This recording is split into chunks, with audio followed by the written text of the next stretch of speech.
smitten of God, and afflicted. Go ahead. But he was wounded for our transgressions. He was bruised for our iniquities. The chastisement of our peace was upon him, and with his stripes we are healed.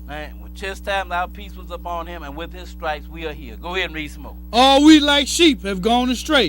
We have turned every one to his own way. Go ahead. And the Lord have laid on him the iniquity of us all. Go ahead and read. He was oppressed, and he was afflicted, yet he opened not his mouth. Go ahead. He is brought as a lamb to the slaughter. He was done what? He was brought as a lamb, it said, to the slaughter, didn't it? Slaughter. As what lamb? As the Passover lamb. He was brought as a lamb, it said, to the, and it was a slaughter too.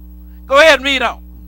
And as the sheep before her shears is dumb, so he opened not his mouth. Go ahead. He was taken from prison and from judgment. And who shall declare his generation? For he was cut off out of the land of the living. For the transgressions of my people was he stricken. Go ahead and read. And he made his grave with the wicked and with the rich in his death, because he had done no violence, neither was any deceit in his mouth. So now we find out here that he was brought as a lamb to the slaughter, it said, didn't it? That's right. Let's go and look at the slaughter. We ain't gonna bother reading it all, but let's go and read a little bit of it. Let's go first to Matthew chapter 26, and we'll begin reading at verse 1 and show you what day Jesus died on. Matthew chapter 26, and we'll begin reading at verse 1. 26, and we're gonna pick it up at verse 1. 26 and 1. 26 and 1. Now this is when he was about to be led to the slaughter. This is just before his crucifixion here. Start reading at Matthew 26, began at verse 1. Go ahead and read. And it came to pass, when Jesus had finished all these sayings, he said unto his disciples, Go ahead. Ye know that after 2 days is the feast of the Passover, and the Son of Man is betrayed to be crucified. He said after 2 days come the feast of the Passover, and the Son of Man is betrayed to be crucified. Why not some other day? You understand? At many times they sought to kill him. But Jesus always said, my hour is not yet come, because he had to die at a certain time. Couldn't die no other time. If he is the Passover lamb, he had to die on the Passover day, didn't he? That's right. Then the Passover lamb had to be killed on the Passover day. Couldn't be killed no other day, could it? That's right. Had to die on that day. So now he's telling them here, after 2 days come the feast of the Passover, and the Son of Man is betrayed to be crucified. Go ahead and read. Then assembled together the chief priests and scribes and the elders of the people. Go ahead. Unto the place of the high priest, who was called Caiaphas, and consulted that they might take Jesus by subtlety and kill him. Now notice who it is that are about to put him to death. It is the high priest. You understand? The religious people, that's who put Jesus to death. It wasn't the street thugs that put him to death. It was the religious people that put him to death. You know, they consulted with the high priest, and they sought how by subtlety that they might put him to death. You know, he hadn't done nothing wrong. So they got to make this thing look legitimate. You understand what I'm saying? As you know, as though he had done something, so we got to make it look. We got to justify this thing. So now they're going to trump up some charges against him, and so they can justify putting him to death. But go ahead and read a little bit more. But they said, not on the feast day. Now what day is the feast day? The feast day is the day after the Passover. You know, you had the Passover on the 14th day of the first month. Then the next day is the Feast of Unleavened Bread, and it is a Sabbath day. So they said, we got to do it, but we ain't going to do it on the feast day. At least there'll be an uproar among the people. In other words, they want to look pious. You understand what I'm saying? Now, the book just told you by subtlety, they're going to take him and put him to death. But then you're going to turn around and look pious. You know, we can't do it on the feast day because that's a high Sabbath day. But you're going, by subtlety, you're going to put him to death. Let's skip down now. Skip down to verse 17. Go ahead and read. Now the first day of the Feast of Unleavened Bread, the disciples came to Jesus, saying unto him, Where wilt thou that we prepare for thee to eat the Passover? Now Jesus and his disciples, they are about to keep the Passover. You know, he's going to become the Passover, but they are keeping the Passover. You know, everybody tell you that, you know, we're supposed to be followers of Christ. Well, Jesus kept it. Even from a child, he kept it. So now here they are. They are about to keep the Passover. Go ahead and read. And he said, Go into the city to such a man, and say unto him, The master saith, My time is at hand. I will keep the Passover at thy house with my disciples. Now this is what they call the Last Supper here. But we're going to call it what it is. It is the Passover. That is what they was keeping. That is what everybody calls the Last Supper. They were keeping the Passover.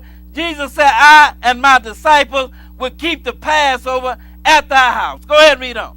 And the disciples did as Jesus had appointed them. And they made ready the Passover. And they made ready the Passover. In other words, they did all of the stuff that was done when they came out of Egypt. You know what I'm saying? You had to get the Passover, and you had to kill it, and you had to roast it and all of that, and you couldn't gut it or none of that stuff. Had to cook it with all the pertinence thereof. They made ready the Passover. Go ahead and read.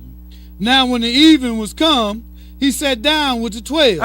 And as they did eat, he said, Verily I say unto you, that one of you shall betray me. Go ahead and read. And they were exceeding sorrowful, and began every one of them to say unto them, Lord, is it I? And he answered and said, He that dippeth his hand with me in the dish, the same shall betray me.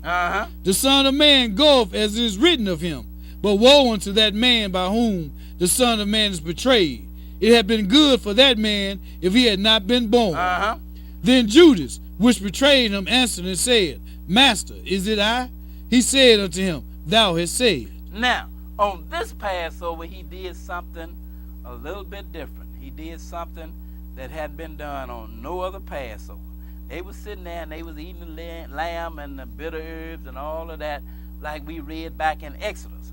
But he did something on this Passover that he hadn't done before. Go ahead and read. And as they were eating. Now, as they were sitting there eating the Passover, go ahead and read. Jesus took bread and blessed it. Now he took bread and this is on the Passover now. This ain't on the first Sunday or the third Sunday. This is on the Passover. Now as they were sitting there eating the Passover, he took bread and he blessed it and break it. Go ahead and read. And break it. And gave it to the disciples and said, Go ahead. Take, eat.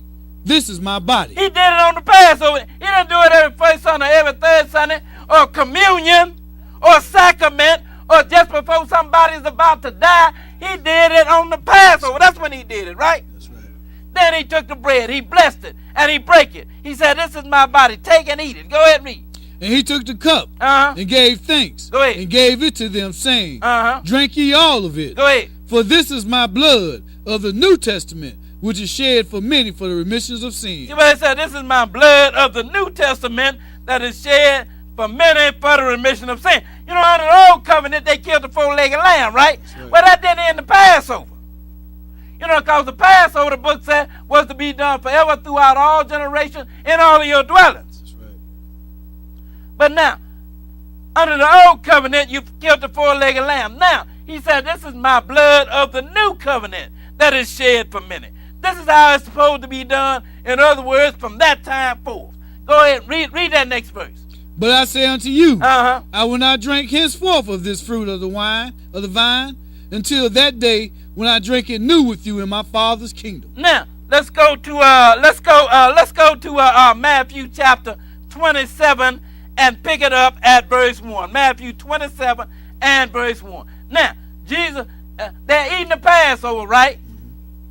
Now, if he's the Passover lamb, then he got to die on the Passover, right? That's right. It's still the Passover. That is the evening of the Passover, like this evening. They sat down. When the sun went down, they started to eat the Passover. Then the morning of the Passover, because the Passover will not end until the sun go down, what we call tomorrow. That's when the Passover ends. So now that was the evening of the Passover. Now we are dealing with the morning of the Passover. Start reading at 27 and verse 1. Go ahead and read. When the morning was come, all the chief priests and the elders of the people took counsel against Jesus to put him to death. See, who is that putting him to death? All the chief priests and the